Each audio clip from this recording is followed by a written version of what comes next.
Hi, welcome to Mountain Gym Card Collectibles. Hope you're having a great week so far. So, today I want to talk about Freddie Freeman. He's a big hitter with the Dodgers. He's a great player overall. And people are asking themselves why his cards aren't blowing up like, say, a Shohei Ohtani card, all right? And, the more you dig into sports cards, it's really just a popularity contest. And really, um, the biggest players that I have found always have journalists on their side, all right? You can compare Ken Griffey Jr., who's really popular, to, say, Barry Bonds. Barry Bonds has the record for home runs. But he was just never as popular as Ken Griffey Jr. with the journalists. And so his cards aren't valued as much as, say, higher end Ken Griffey Jr. cards. But still, Barry Bonds is a big hitter. And so this issue with the Freddie Freeman cards, has me kind of scratching my head as well, because um, Freddie Freeman is a great player. I mean, Barry Bonds never won any World Series games. Yeah, he was in the World Series, but they never won the World Series. But Freddie Freeman has really done everything a great baseball player does in their career, okay? And so I pulled this up on X today, and I've asked this question myself. Why isn't there a lot of value in Freddie Freeman cards? Well, the journalists aren't, giving him the hype that they do to a lot of their other favorite players. So right there, that hurts his market. You really have to have the journalists pulling for you in the world of sports to become popular. And you can be an awesome player. And if you don't have that, well, you're just going to be swept under the rug, unfortunately. And I see it happening with Freddie Freeman. Like I've seen so many other awesome baseball players in my lifetime. I always questioned, players like, say, Steve Avery. He was a great player, but yet more or less forgotten. And so many others. A lot of players from the junk wax era, yeah, they were big in the day, but it's not like people are sitting, spending a lot of money on their cards or really chasing their cards at all. And, you know, a lot of these players deserve to be popular and have, valued cards and, a lot of press to go along with it. So I just feel like it's kind of an unfortunate thing that, these Freddie Freeman cards really aren't valued much. And I know a lot of sports card fans, collectors are always trying to figure out the formula, to find out what player is going to be big and what player is not as far as the realm of sports cards goes.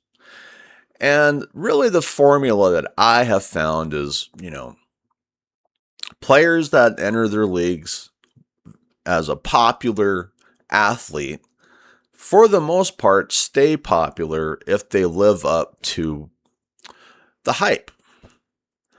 And we see that with players, say Victor Wembanyama, everyone's hyped up about Victor Wembanyama because he's really tall. He's from France, you know. A lot of Americans are really psyched up about Wemby. And yeah, he was just in, the NBA finals. They didn't win the championship. But really, when you look at a Wemby card for value, I mean, I've seen him go for millions and millions of dollars. He's not like a Freddie Freeman who's proven himself, with multiple World Series wins, Golden Gloves, MVPs. So, um, this formula that people are trying to figure out is really difficult. So, like it says here, and this came from Pittsburgh Pete. It just came out June 15th, 2026. Are Freddie Freeman rookie cards the best deal in the hobby today? We're talking about a guy that will retire with 3,000 hits, 400 plus home runs, 3-time World Series wins, Golden Gloves, MVP, 9-time All-Star. Can a resume get any stronger? Yet his cards aren't breaking $200. What's the deal here? Well, the deal is when you don't have the hype, your values don't go up. And that's the way I view it. I mean, you think about journalists, and reporters. I used to be a reporter. I wasn't a sports reporter, but I'd have to sit and edit our sports editors' stuff, which is just insane. But anyway, that's a different story. The thing about reporters is, when you look at the MLB Hall of Fame in Cooperstown, they're the ones who vote in the players, okay? And so it makes sense that, hey, if a reporter has a crush on you, hey, you're going to go big and your sports cards are going to go big. But let me tell you what, if you're not a favorite of a reporter or multiple journalists and reporters or media in general, man, you're just another blue collar worker for the most part. You're going to go and hit your time clock, play your heart out like Freddie Freeman. Even get all the, hype that goes along with it to an extent, with Shohei Ohtani. But overall, the Shohei Ohtani, thing hasn't carried over to Freddie Freeman, unfortunately. And really, Freddie Freeman is really a big driver of the Los Angeles Dodgers. You can't say he isn't, 3,000 hits, 400 plus home runs, 3-time World Series wins, Golden Glove, MVP, 9-time All-Star, And I can sit there and say that, well, his stuff isn't going to really increase in value for the most part. And I'm fairly confident with that statement. So let's see what people are saying. Yeah, definitely undervalued. And Pittsburgh Pete, I'd imagine he will climb in value over time after retirement once people realize how great he really was. Well, his rookie cards are from 2011, I just don't see it happening. And the reason why is I just explained it. He's not a darling of the media. And if you're not a darling of the media, no matter how hard you work, no matter what you do, you will be forgotten. Mass-produced base cards, well, we see that with Shohei Ohtani, but those base cards go for a lot more with his rookie cards. I mean, we can't say they don't. Right here, Paul Goldschmidt is better value. Yeah, he's another great one, but, he's just going to more or less be like Freddie Freeman.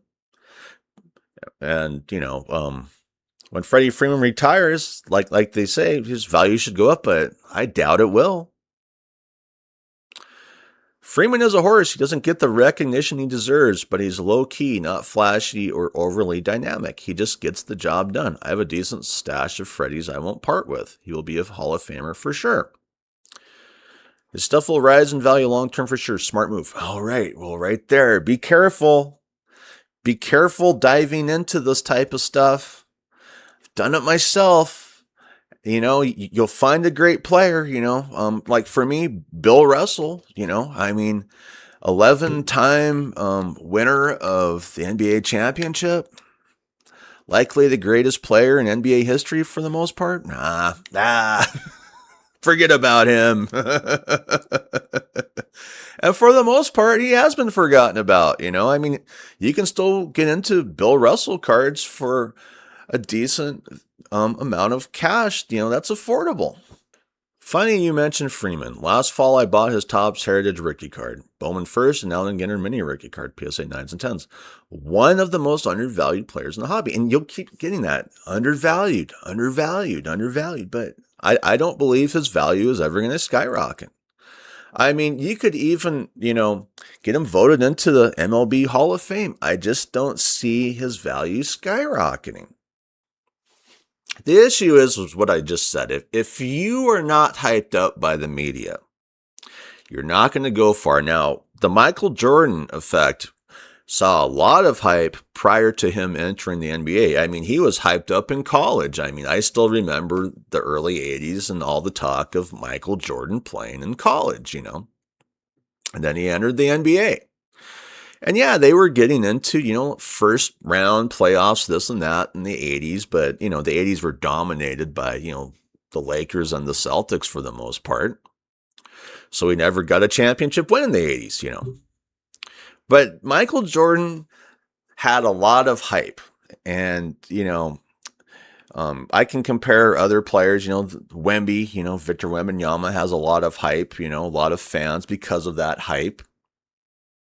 And you can look at a lot of these other players, I would say that Jalen Brunson doesn't have nearly the amount of hype as, say, Victor Wembanyama.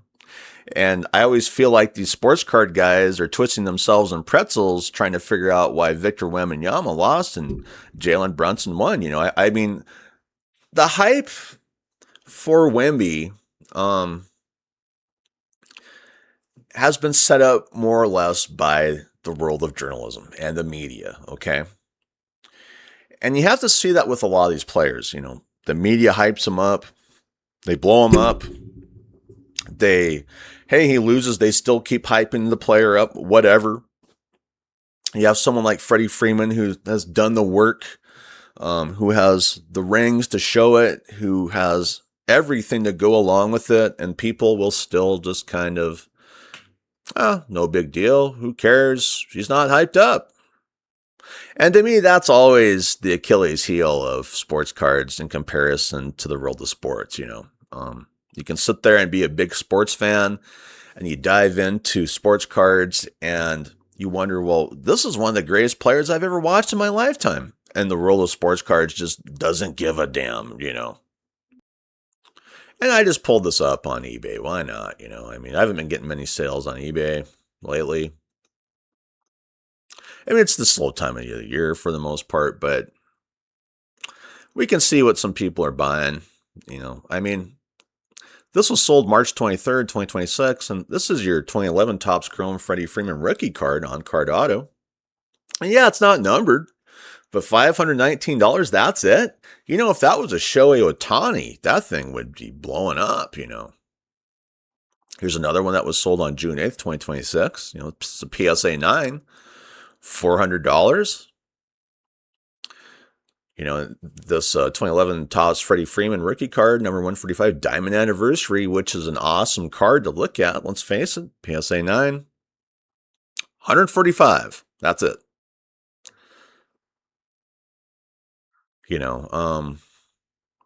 Here's one. This was sold on April 8th, 2026.